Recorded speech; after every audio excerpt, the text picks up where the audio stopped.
Imagine a thriving city in the American Southwest, centuries before Columbus sailed. A place where thousands of people engineered one of the largest irrigation systems ever built in prehistoric North America.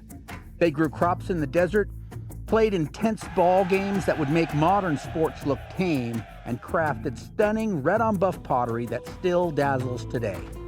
Then one day, they simply walked away. This is the story of Snaketown, the beating heart of the mysterious Hohokam civilization, a national monument you'll never be allowed to visit. But today, we're going to uncover its secrets. So let's dive in to one of the most important and least known archaeological sites in the United States, Snaketown, located on the Gila River Indian Community about 30 miles southeast of Phoenix, Arizona. Snaketown was likely first settled around 300 AD, at a time when the people who lived in this area were just starting to settle down into permanent agricultural communities. When the culture that would become known to archaeologists as Hohokam was just beginning to take shape, here along the banks of the Gila River. Over the course of the next 800 years, this community would become the beating heartbeat of the Hohokam culture. Before I go any further with this video, I want to let you know that I've used artificial intelligence in some instances here to improve and enhance really low quality black on white photos. Now, AI is far from perfect at this point, so there are some historical inaccuracies, but believe me, they're very minor. I happen to be a stickler for historical accuracy, so I've pushed the AI until it is at least 90% accurate. Furthermore, I've used photos of actual artifacts and actual places to guide the AI, and I don't feel like I've settled for AI slop in any of these instances. Now, to help you feel comfortable knowing this video has some AI in it, I've added some additional information. In every scene that is AI generated, I will place a logo in the top left corner of the screen to let you know that it's AI generated. Also, I am linking a PDF down in the doobly-doo that will show you the original source image and the AI generated image and tell you where that original image came from. So you can feel comfortable knowing that all of the artifacts I show here are accurate representations of real artifacts. You may be wondering why anyone would choose to build a community in such a desolate location. But in those days, this area was very different from the bleak desert landscape you see today. Up until about 150 years ago, this was a lush oasis on the banks of the Gila River. In those days, the river flowed, and there were large cottonwood and willow trees near the banks, with forests of mesquite nearby. Birds, fish, and other wildlife were abundant in this area. And because the riverbanks and the surrounding terrain were very gently sloping, it was relatively easy to build irrigation ditches to grow crops and to dig shallow wells for drinking water. And so semi-nomadic people began to settle down here along the banks of the Gila River, where the living was easy, with abundant water, plentiful farmland, and good clay nearby for making homes and pottery. And over time, the community grew and grew. But the magic of Snaketown is about far more than just their success at farming.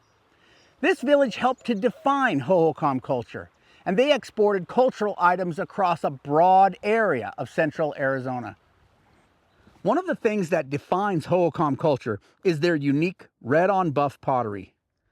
This was one of the first things that archaeologists saw that distinguished Hohokam villages from other cultures. And as Hohokam culture grew and spread all around Arizona, this distinctive pottery went right with it. It is sometimes assumed that if a pottery type is abundant in a certain area, that it must have been made in that area. But that is not true, and it's easily proved wrong in the case of Hohokam red-on-buff pottery. Because, as many pottery replicators will attest, buff firing clay is not abundant around Arizona. In fact, it can be quite difficult to locate. So how was it that Hohokam red-on-buff pottery is found across a wide area if that color of clay is so rare? Archaeologists noticed that most Hohokam red-on-buff pottery was glittery because it was tempered with a stone called schist.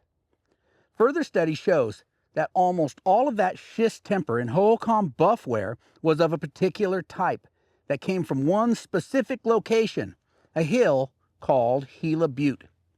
Gila Butte sits right next to the Gila River and a short walk of about 3 miles from Snaketown. Because of that, we know that a great volume of pottery was made either in Snaketown or at least very close by, for export all across the Hohokam world. Archaeologists even identified a large pottery workshop area at Snaketown, which was comprised of pottery mixing bins. One even had a lump of raw, tempered clay sitting in it, and pottery firing pits full of charcoal and pottery sherds. This pottery production workshop is unique in southwestern archaeology, so it seems that Snaketown was a unique producer and exporter of Hohokam buffware. What other artistic items might have also been produced here for export? Carved stone, shell jewelry, cotton weaving. Can you imagine carrying a burden basket full of pottery across the desert? But without wheeled transport or beasts of burden, that's how it must have been transported by Hohokam traders.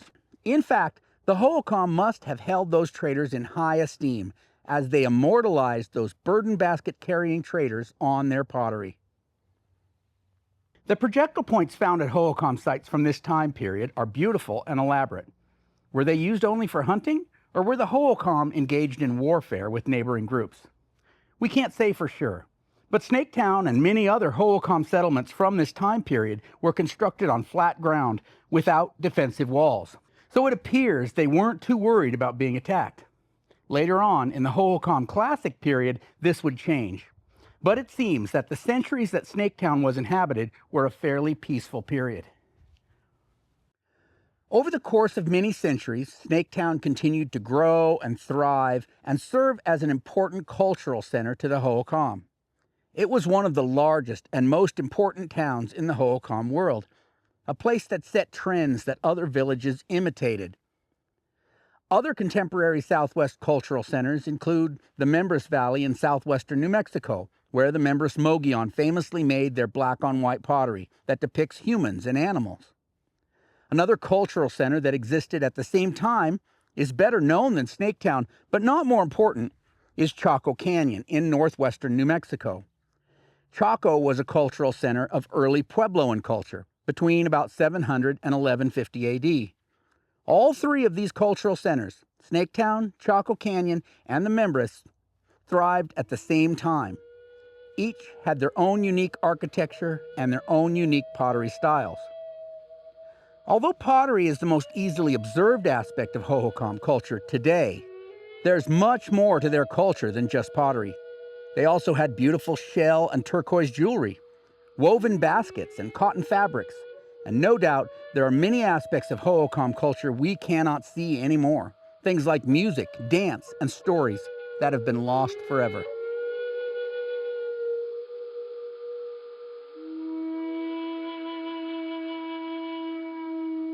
One aspect of Hohokam culture we are left guessing about are these large oval depressions that many of the largest Hohokam villages have. From the earliest times, people have been curious about these structures that are commonly found at ancient ruins in the Sonoran Desert. Some have suggested that these structures were ceremonial in nature, but that's kind of the default answer for anything they don't fully understand.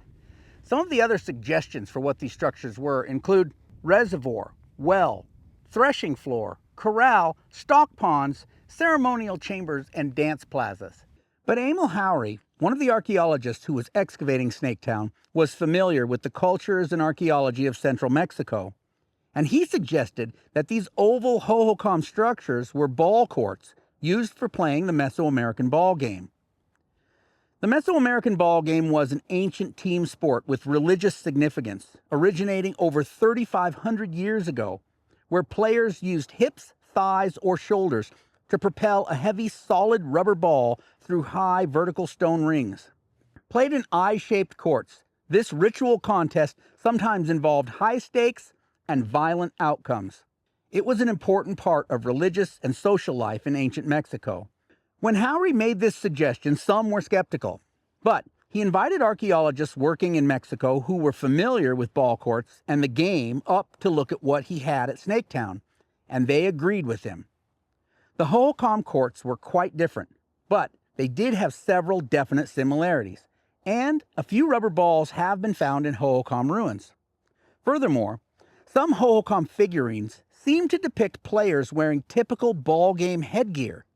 Some of these figurines even predate the first Hohokam ball courts, which could mean that the Hohokam were playing the game in open fields long before they had a designated court to play it in. The event of an ancient ball game in Snaketown would have drawn large crowds from all the surrounding villages. Some archaeologists believe that the large open area south of Snaketown's largest ball court was the site of a market that would have flourished during these events. In this way, Hohokam ball games were not just religious and entertainment, but also stimulated trade over a wider area and the spread of goods across the region. The two ball courts in Snaketown were the largest structures in the town, but they were hardly the biggest and most elaborate things made by these Hohokam builders. That title would have to fall to their irrigation systems. The Hohokam built North America's most extensive prehistoric canal system, more extensive even than any of the canal systems in Mesoamerica. The Hohokam dug hundreds of miles of canals, some stretching 7 to 10 miles long and up to 12 feet deep. These canals diverted water from the Gila River, irrigating up to 18,000 acres just in the Snaketown area alone. They grew things like corn, beans, squash, cotton, tobacco, gourds, and probably a few other things as well. Imagine the sheer manpower, engineering, and organization required to build and maintain a canal system like that. These people didn't have heavy equipment. They didn't even have wheelbarrows or teams of horses or mules. They didn't even have metal tools. Evidence indicates these canals were excavated using nothing more than sharpened sticks. That would have meant a lot of hard, heavy work out in the hot Arizona sun. But the results were perfectly engineered canals with a gentle slope of no more than a foot or two per mile. The Hohokam understood hydraulics better than anyone else in prehistoric North America. Their system supported the highest population density of the ancient Southwest. And a large and elaborate system of canals like this also indicates a complex social structure to maintain that system across time. These long canals served many villages, so people from different communities had to come together to make decisions and to work together to keep the water flowing. And yet, in spite of the complexity, we see no evidence of Hohokam elites. Yes, some people had better things than others, but none of them seemed so far above the others that it would indicate some kind of nobility. It appears that the Hohokam system was at least somewhat egalitarian, which is very different from what was going on up at Chaco Canyon in the northern Southwest during the same time period. Perhaps no one in Snaketown was above getting their hands dirty digging canals and working in the fields. And when those people were done working hard in their fields all day, they came home to a pit house. These mud and brush houses were dug partially into the ground to keep them cool in the hot desert summers. It is assumed that a whole family would live together in one of these, so it could have gotten crowded at times. But they didn't spend as much time indoors as we do today. Most activities, things like cooking and crafts, were done outside or under a shady ramada. A pit house has an average lifespan of around 25 years, during which time it needs to be replastered frequently, perhaps a couple of times a year to keep it rainproof. Snaketown was comprised of an average of 125 pit houses over the course of its 800 years of occupation. Archaeologists believe, on an average year, there were around 500 people living in Snaketown, which seems pretty small by today's standards, but at that time and place, that was a huge community. Towards the end of its occupation, in the 1000s AD, when Snaketown reached its peak population, there may have been as many as 2,000 residents spread out over an area of 1 square kilometer. You need to realize that there were many smaller communities all around the greater Snaketown area. And these people all looked to Snaketown for direction. They worked with the people of Snaketown to build and maintain canals. They came to Snaketown for ball games and for trading and all kinds of things. So really, the population of Snaketown was far more than just the population of Snaketown proper. The same way, when we look at the population of Chaco Canyon, we don't just count the population of Pueblo Bonito, but the whole general area. And still, the peak population of Chaco Canyon was between 2,500 and 3,000 people. So the Snaketown area probably met or exceeded that number at its peak. Around 1100 AD, something changed and people began to move away from Snaketown. In fact, huge changes were going on in Hohokam culture around the same time. People abandoned the ball courts that had been so important at one time and began building huge platform mounds instead. Houses changed from pit houses to above-ground adobe pueblos. Pottery changed too. It seems like the entire Hohokam system was turned on its head around that time. People abandoned many other older villages around this time and aggregated into fewer, much larger villages. After 800 years of continuous occupation, Snaketown had fallen, and with it, the life that it had inspired all across central and southern Arizona. Interestingly, similar dramatic changes were seen all across the Southwest in that century.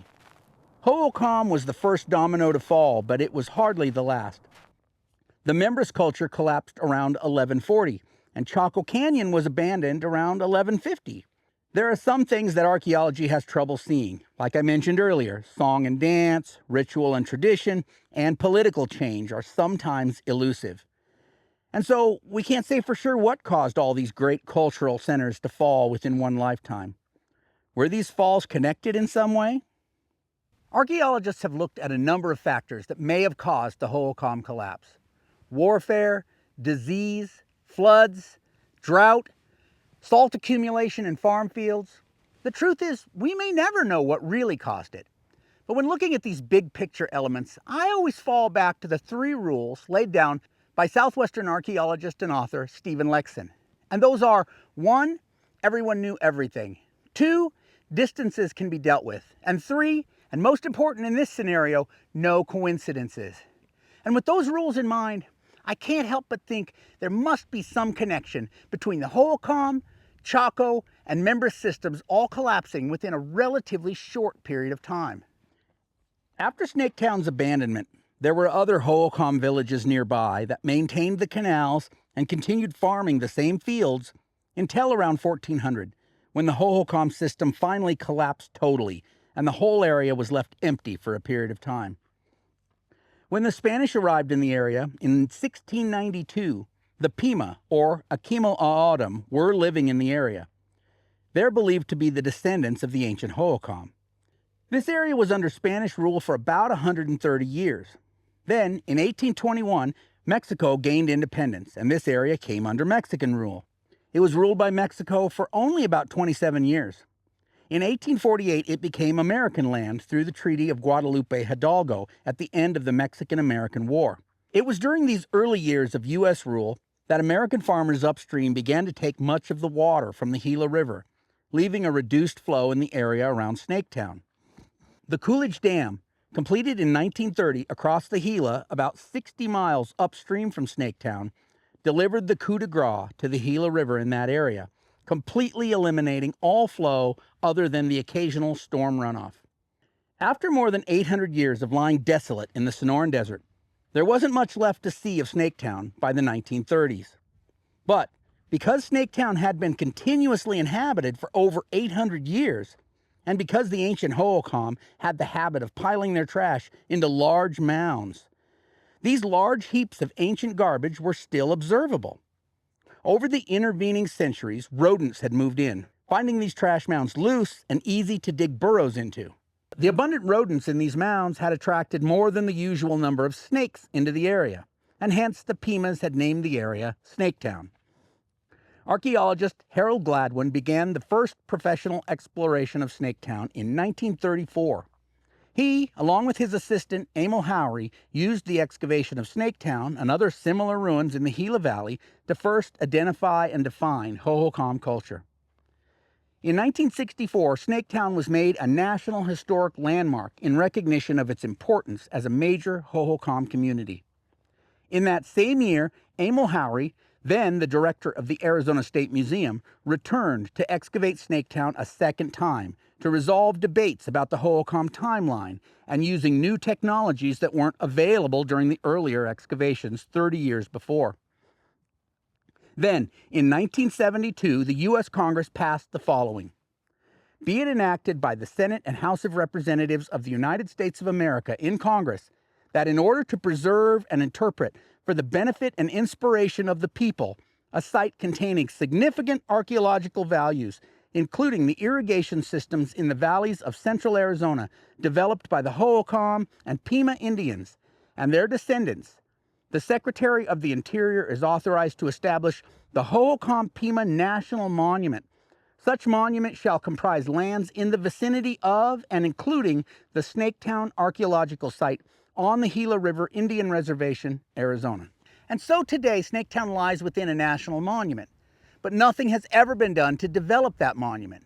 In fact, the desire of the Congress back in 1972 was never carried out in order to preserve and interpret for the benefit and inspiration of the people.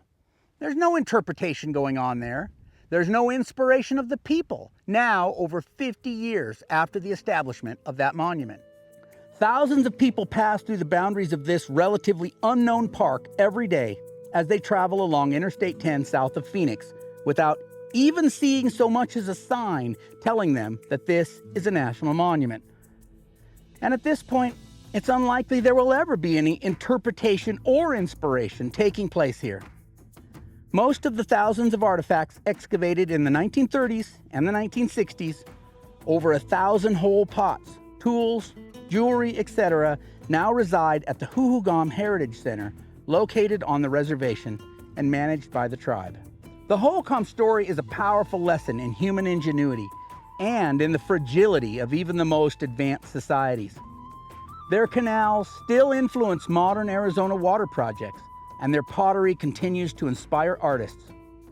The ruins of Snaketown may be buried beneath the desert today, but its story is far from buried. It reminds us that the Southwest has always been a place of resilience, innovation, and deep connection to the land.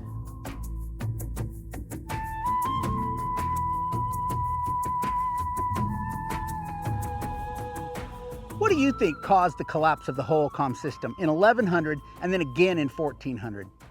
Let me know your thoughts in the comments down below. This is my new channel for sharing documentaries about the ancient Southwest.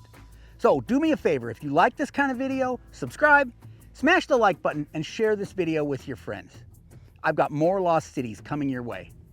So thanks for watching today. I'll catch you next time.